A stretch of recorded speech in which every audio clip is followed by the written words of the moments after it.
Study lovers family में आपका स्वागत है। और आज के इस वीडियो में हम उत्तराखंड से रिलेटेड टॉप 50 एमसीक्यू डिस्कस करने वाले हैं। आपका जो थ्योरी सेक्शन चल रहा है उसी पर बेस्ड ये क्वेश्चन है। हमने 5 से 6 वीडियो डिस्कस कर लिए हैं थ्योरी सेक्शन में, जो कि उत्तराखंड प्रवक्ता भर्ती की स्क्रीनिंग परीक्षा के लिए है। उत्तराखंड स्पेशल सेक्शन से ये टॉप 50 एमसीक्यूज़ आपको मिलेंगे। और अगर आप लोग भी ज्वाइन करना चाहते हैं उत्तराखंड लेक्चरर स्क्रीनिंग एग्ज़ाम के लिए थ्योरी क्लासेस, जो कि आपके लिए अवेलेबल है, ओनली 59 रुपीज़ की मेंबरशिप आपको यूट्यूब में लेनी होगी और यही चैनल के नीचे आपको ज्वाइन बटन मिल जाएगा। तो इजीली आप अवेल कर सकते हो। खासकर ऐसे लोग जो महंगी कोचिंग अफोर्ड नहीं कर पाते हैं, ऐसे लोगों के लिए हमारा ये कोर्स बहुत हेल्पफुल होने वाला है।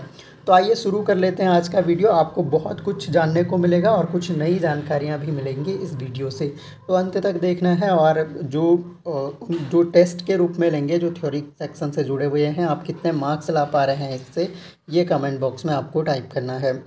तो पहला क्वेश्चन है, कौन सा मुख्यमंत्री था उत्तराखंड का जिसने विधानसभा में गैरसैंण को ग्रीष्मकालीन राजधानी की बनाने की घोषणा की है? तो ग्रीष्मकालीन राजधानी बनाने की घोषणा की थी त्रिवेंद्र सिंह रावत ने। इनका कार्यकाल 4 साल रहा था और एकमात्र जो मुख्यमंत्री जिन्होंने अपना कार्यकाल पूरा किया वो आपके ND तिवारी थे। तो एकमात्र अभी तक उत्तराखंड के मुख्यमंत्री हैं जो अपना कार्यकाल पूरा कर चुके हैं। भारत के संविधान के किस अनुच्छेद के अनुसार राज्य के राज्यपाल के द्वारा मुख्यमंत्री को नियुक्त किया जाता है? तो ये हमने डिटेल में पढ़ा था। आर्टिकल 164 मुख्यमंत्री को भी और मुख्यमंत्री की सलाह पर अन्य जो राज्य मंत्रिपरिषद होती है उसकी भी नियुक्ति की जाती है। अगला क्वेश्चन है, निम्नलिखित में से उत्तराखंड विधानसभा के प्रथम उपाध्यक्ष कौन थी? तो कौन थी बोल दिया है, प्रथम उपाध्यक्षा। तो ये थी आपकी विजया बर्थवाल। ये भी हमने थ्योरी सेक्शन में सब डिस्कस किए हैं। उत्तरांचल के प्रथम राज्यपाल कौन थे? तो प्रथम राज्यपाल हमारे थे Shri Surjit Singh Barnala. Option number D आपका करेक्ट आंसर हो जाएगा। निम्न में से किसकी नियुक्ति राज्यपाल नहीं करता है? तो राज्यपाल मुख्यमंत्री की नियुक्ति करता है। दूसरा आपका राज्य लोक सेवा आयोग जो है इनके सदस्यों की नियुक्ति करता है। उच्च न्यायालय के न्यायाधीश की नियुक्ति राज्यपाल नहीं करता बल्कि प्रेसिडेंट करता है, राष्ट्रपति करता है। महाधिवक्ता की नियुक्ति भी राज्यपाल कर लेता है। तो सी हमारा सही उत्तर हो जाएगा। राज्य विधान परिषद के सदस्य का कार्यकाल कितना होता है? राज्य विधान परिषद के सदस्य का कार्यकाल 6 वर्ष होता है। तो ये इंपॉर्टेंट क्वेश्चन है। उत्तराखंड में विधानसभा में मनोनीत सदस्य कितने हैं? 2016 की विधानसभा में एक मनोनीत सदस्य था जो कि एंग्लो इंडियन होता था, लेकिन अब जो है एंग्लो इंडियन वाला प्रोविज़न क्योंकि समाप्त हो गया है, तो अगर अभी के हिसाब से पूछें तो कोई भी सदस्य जो है वो मनोनीत नहीं। राज्य विधानसभा किन के निर्वाचन में भाग लेती है? तो राज्य विधानसभा आपका भाग लेती है, आपका राष्ट्रपति के निर्वाचन में भाग लेती है, उपराष्ट्रपति के निर्वाचन में भाग नहीं लेती है, राज्यसभा के सदस्यों के निर्वाचन में भाग लेती है और राज्य विधान परिषद के सदस्यों के निर्वाचन में भाग लेती है। यानी फर्स्ट, थर्ड और फोर्थ आपका सही आंसर हो जाएगा। फर्स्ट, थर्ड और fourth, option number D. First, third और फोर्थ जो है ऑप्शन नंबर बी में है, आपका सही उत्तर हो जाएगा। निम्नलिखित राज्यों में से कहाँ विधान परिषद नहीं है? तो इनमें से बताना है कि विधान परिषद किस राज्य में नहीं है। तो यहाँ पर अगर आप देखें तो सही आंसर आपका उत्तराखंड में विधान परिषद नहीं है। तो उत्तर प्रदेश हो गया, कर्नाटका हो गया, महाराष्ट्र हो गया, इसके अलावा आपका आ जाएगा तेलंगाना आ गया, तेलंगाना का नाम ध्यान रखिएगा, आंध्र प्रदेश आ गया आपका, जहां विधान परिषद स्थित हैं। तो ये राज्यों का नाम आपको ध्यान रखना है। कर्नाटका हो गया। निम्न में से कौन क्षेत्रीय परिषद की अध्यक्षता करता है? क्षेत्रीय परिषद की अध्यक्षता ये हमने पढ़ा था। तो क्षेत्रीय परिषद की अध्यक्षता आपका करता है भारत के गृह मंत्री, क्षेत्रीय परिषद की अध्यक्षता करता है। भारतीय संघवाद में विविधताओं में एकता को प्रोन्नत करने हेतु निम्नलिखित में से किन संस्थानों को आवश्यक माना गया है? तो यहाँ पर अगर देखा जाए तो अंतर्राज्यीय परिषद, राष्ट्रीय विकास परिषद, वित्त आयोग एवं क्षेत्रीय परिषद, एकल न्यायिक व्यवस्था, अखिल भारतीय सेवाएं, ये सभी जो हैं आपका विविधताओं में एकता को प्रोन्नत के लिए ये सभी संस्थान आवश्यक हैं। भारत में संविधान में अवशिष्ट शक्तियाँ दी गई हैं। तो इंडिया के कॉन्स्टिट्यूशन में जो रेजिड्यू पावर हैं ये दी गई हैं आपकी केंद्र, सेंट्रल गवर्नमेंट को दी गई है, केंद्र को दी गई है। और ये 1935 के भारत शासन अधिनियम से लिया गया है। उस टाइम पर जो है ये गवर्नर जनरल को दी जाती थी। निम्नलिखित में से कौन से आयोग समिति की सिफारिश पर भारत में अंतर्राज्यीय परिषद की स्थापना की गई? तो अंतर्राज्यीय परिषद की स्थापना जो है ये सरकारिया आयोग की सिफारिश पर की गई थी। ऑप्शन नंबर डी इसका सही आंसर हो जाएगा। और सरकारिया आयोग का संबंध अगर पूछे किससे है तो ये आपका केंद्र राज्य संबंधों से है, तो ये आपको ध्यान रखना है। केंद्र सरकार तथा राज्यों के मध्य विधायी संबंधों की विवेचना की गई है। तो केंद्र और राज्य के मध्य जो विधायी संबंधों की विवेचना है यह आपका आर्टिकल 245 से 255 के बीच में की गई है। ऑप्शन नंबर बी आपका सही उत्तर हो जाएगा। भारत के संविधान के किस भाग में संघ राज्य संबंधों का उल्लेख किया गया है? तो केंद्र राज्य संबंध पूछ लिए गए हैं और इसका उल्लेख जो है 11वें भाग में है, भाग 11। राज्य कार्यपालिका के संबंध में उपबंध संविधान के किस भाग में दिए गए हैं? तो राज्य कार्यपालिका के संबंध में जो उपबंध है ये भाग 6 में है। और कार्यपालिका, राज्य कार्यपालिका हमने डिटेल में पढ़ी है थ्योरी सेक्शन में। कार्यपालिका में आपके राज्यपाल से संबंधित प्रावधान, मुख्यमंत्री से संबंधित प्रावधान, विधान परिषद, विधानसभा, वो डिटेल में पढ़ चुके हैं हम। राज्यपाल की क्षमादान शक्तियां संविधान के किस अनुच्छेद में वर्णित हैं? तो जो थ्योरी सेक्शन से जुड़े हैं सारे क्वेश्चन आपको रिपीटेड मिल रहे हैं अधिकतर, तो आपको स्कोर कमेंट बॉक्स में बताना है कि इतना स्कोर आप इसमें ला पा रहे हैं। तो 161 आर्टिकल था जिसमें राज्यपाल को क्षमादान की शक्तियाँ प्रदान की गई हैं। और अगर राष्ट्रपति के संबंध में पूछें तो 72 आर्टिकल याद रखना है। राज्य विधानमंडल का सत्रावसन किसके द्वारा किया जाता है? तो सत्रावसन जो है इसका राज्यपाल के द्वारा किया जाता है। निम्नलिखित में से कौन सा अनुच्छेद संसद को 2 या 2 से अधिक राज्यों के लिए एक ही उच्च न्यायालय स्थापित करने का अधिकार देता है? तो ये आर्टिकल नंबर जो है, तो कॉमन हाई कोर्ट की बात की जा रही है। आर्टिकल 231 होता है कॉमन हाई कोर्ट से रिलेटेड, जो पावर देता है कि 2 राज्यों के लिए एक ही हाई कोर्ट इस्टेब्लिश किया जा सकता है। तो 231 है, ये गलत छप गया है। ऑप्शन नंबर बी आपका सही उत्तर हो जाएगा, 231 ध्यान रखिए। भारत के उत्तराखंड के प्रथम मुख्यमंत्री कौन थे? तो अगर केवल प्रथम मुख्यमंत्री आपको पूछा जाए, थोड़ा सा ध्यान दीजिए, तो आपको नित्यानंद स्वामी आंसर करना है। लेकिन अगर प्रथम निर्वाचित मुख्यमंत्री पूछे तो आपको नारायण दत्त तिवारी को आंसर करना है। तो प्रथम निर्वाचित पूछे तो नारायण दत्त तिवारी हो जाएंगे और प्रथम जो है वो नित्यानंद स्वामी हो गए। हरीश रावत ऐसे मुख्यमंत्री हैं जिन्होंने 3 बार मुख्यमंत्री पद की शपथ ली है और तीनों बार में से एक बार भी अपना कार्यकाल पूरा नहीं किए हैं। उत्तराखंड ग्राम न्यायालय अधिनियम किस वर्ष पारित हुआ? ग्राम न्यायालय अधिनियम जो है ये आपका वर्ष 2008 में पारित हुआ था। निम्नलिखित में से कौन सा अनुच्छेद प्रावधान करता है कि राज्य मुख्यमंत्री की नियुक्ति राज्यपाल करेगा? तो ये अगेन रिपीट हो गया है क्वेश्चन, ये है आर्टिकल 164। और मुख्यमंत्री की सलाह पर जो है अन्य मंत्री परिषद की नियुक्ति भी राज्यपाल करेगा।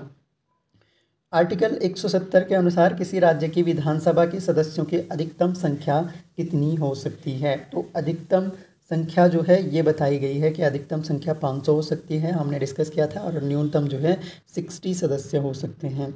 निम्नलिखित में से किस संविधान संशोधन अधिनियम के तहत लोकसभा एवं राज्य विधानसभाओं में आंग्ल भारतीय समुदाय, जो एंग्लो इंडियन वाला प्रोविज़न समाप्त किया गया है, ये कौन सा अधिनियम था? तो ये आपका अगर बात की जाए तो इसका सही आंसर आपका हो जाएगा 104th अमेंडमेंट था ये 2019 का।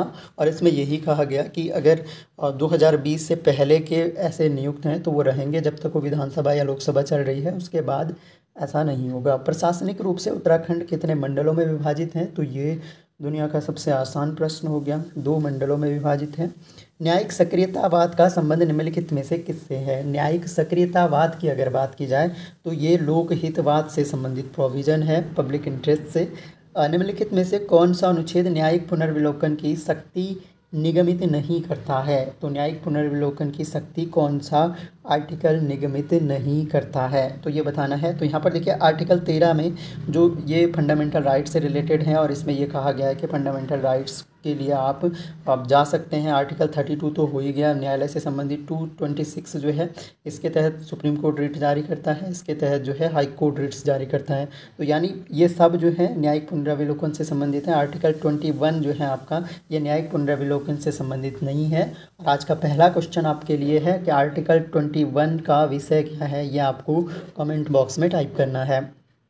उत्तराखंड उच्च न्यायालय के प्रथम मुख्य न्यायाधीश कौन थे? तो फर्स्ट जो चीफ जस्टिस थे ये आपके अशोक अभयंकर देसाई इनका नाम है, ऑप्शन नंबर बी।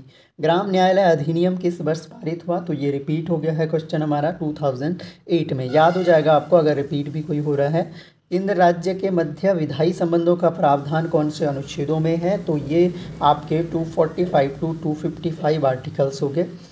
भारतीय संविधान की 7वीं अनुसूची में वर्णित संघ सूची में मूलतः कितने विषय हैं? पहली बात, सूचियों का वर्णन किसमें है? 7th शेड्यूल में है। तो 7वीं अनुसूची में आपका संघ सूची, राज्य सूची और केंद्र सूची 3 सूचियों का में बंटवारा किया गया है। तो ये पूछ रहा है कि मूलतः कितने विषय थे आपके संघ सूची में? तो संघ सूची के जो मूलतः विषय थे वो आपके 97 थे।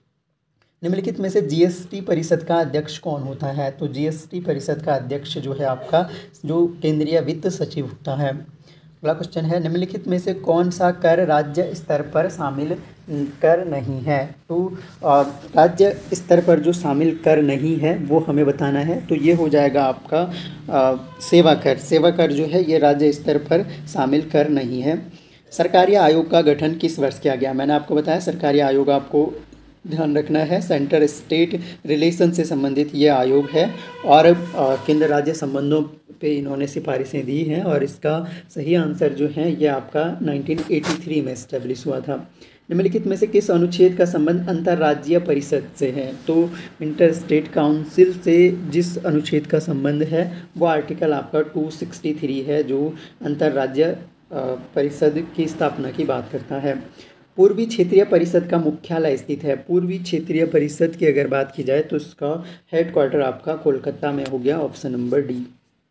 पूर्वोत्तर परिषद अधिनियम किस वर्ष पारित किया गया? तो ये फैक्चुअल क्वेश्चन है, आपको ध्यान रखने होंगे, चाहो तो 2 बार वीडियो को देख लीजिए, आपको याद ये हो जाएंगे। आंसर आपका हो जाएगा 1971 में आया था। इसके अलावा वर्तमान में उत्तराखंड के महाधिवक्ता कौन है? वर्तमान में अगर बात की जाए तो ये SN बाबुलकर जी हैं और रितु बहारी जो हैं आपकी चीफ जस्टिस हैं अभी हाईकोर्ट की, और LP नैथानी जो हैं ये आपके पहले महाधिवक्ता थे। तो ये भी आपको ध्यान रखना है। चलिए आगे बढ़ते हैं। राज्य सरकार का कार्यकारी प्रमुख कौन होता है? तो एग्जीक्यूटिव एक तरह से हेड हम किसे कहेंगे? जो यहाँ पर राज्य के मुख्यमंत्री होते हैं, जो कार्यकारी प्रमुख होता है। अगला क्वेश्चन है, निम्नलिखित में से कौन सा राज्य क्षेत्र केंद्रीय मध्य क्षेत्रीय परिषद में शामिल नहीं है? तो मध्य क्षेत्रीय परिषद में कौन सा राज्य क्षेत्र शामिल नहीं है ये हमें बताना है। तो यहाँ पर देखिए उत्तराखंड, उत्तर प्रदेश, हिमाचल प्रदेश या फिर मध्य प्रदेश। तो केंद्रीय मध्य क्षेत्रीय परिषद में आपका हिमाचल प्रदेश शामिल नहीं है। संविधान के इस अनुच्छेद में यह बताया गया है कि प्रत्येक राज्य के लिए एक राज्यपाल होगा। तो प्रत्येक राज्य के लिए एक राज्यपाल होगा, यह आपका बताया गया है आर्टिकल नंबर 153 में, हमने डिस्कस किया था थ्योरी सेक्शन में। वर्तमान में उत्तराखंड विधानसभा के अध्यक्ष कौन है? तो वर्तमान में ऋतु खंडूड़ी भूषण जो है ये विधानसभा की अध्यक्षा हैं, ये आपको ध्यान रखना है। इसके अलावा भारत के 27वें राज्य के रूप में कौन सा 27वां ही राज्य था अपना राज्य? मुनस्यारी एडवेंचर पार्क उत्तराखंड के किस जिले में स्थित है? तो यह आसान सा क्वेश्चन हो गया। मुनस्यारी आपको पता है फेमस है पिथौरागढ़ में, तो पिथौरागढ़ आंसर हो जाएगा।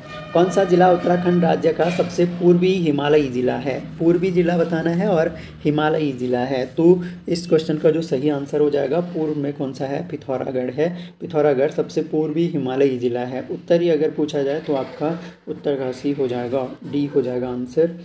पिथौरागढ़ जिले की साक्षरता दर कितनी है? पिथौरागढ़ जिले की साक्षरता दर की अगर बात की जाए तो ये आपका 82.25% है। पिथौरागढ़ क्योंकि काफ़ी पहाड़ी ज़िला है तो ये इंपॉर्टेंट क्वेश्चन बन जाता है।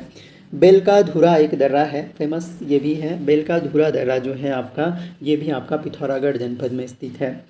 भारतीय संविधान के किस अनुच्छेद में राज्य के महाधिवक्ता के बारे में उपबंध है? तो महाधिवक्ता को भी हमने डिटेल में पढ़ा था और इसका उपबंध जो है आर्टिकल 165 में है। एडवोकेट जनरल की बात की जा रही है। वर्ष 2011 की जनगणना के अनुसार पिथौरागढ़ जिले का लिंगानुपात निम्नलिखित में से कितना है? तो पिथौरागढ़ जिले का लिंगानुपात जो है ये आपका जो है 1020-21 1020 या फिर 1021 भी कहीं पर ऑप्शन में मिले तो वही आपका करेक्ट हो जाएगा। तो अगला क्वेश्चन है, नकुलेश्वर मंदिर निम्नलिखित में से किस जिले में स्थित है? तो इसका जो सही आंसर हो जाएगा ये पिथौरागढ़ जनपद हो जाएगा। तो इस बार के क्वेश्चन में एक तो हमने राज व्यवस्था से रिलेटेड, एग्जीक्यूटिव से रिलेटेड क्वेश्चन डिस्कस किया और साथ में पिथौरागढ़ जिले से जो महत्वपूर्ण क्वेश्चन बन सकते हैं वो हमने यहाँ पर कवर किए। तो मुझे उम्मीद है ये वीडियो आपके लिए हेल्पफुल रहा होगा। और अगर आपको चैनल ज्वाइन करना है तो आप ज्वाइन कर सकते हैं। आपको इंट्रो वीडियो मिल जाएगा, उसको पूरा देखिए, फिर देखिए कि क्या आपके लिए हमारा चैनल हेल्पफुल होने वाला है। और ऐसे लोग तो बिना पूछे ज्वाइन कर लें जिनको नीड है या फिर जो महंगी कोचिंग अफोर्ड नहीं कर सकते हैं, तो वो 59 रुपीज़ में ज्वाइन कर सकते हैं। इसके अलावा अगर आपको पॉलिटिकल साइंस प्लस स्क्रीनिंग दोनों का कोर्स साथ में पढ़ना है तो आपको केवल 89 की मेंबरशिप में दोनों ही कोर्स अवेलेबल मिल जाएंगे। तो उम्मीद है ये वीडियो आपके लिए हेल्पफुल होगा। आपने कितना स्कोर किया ये कमेंट बॉक्स में ज़रूर बताएं। बाकी thanks a lot for listening. मिलते हैं नेक्स्ट वीडियो में, तब तक के लिए जय हिंद।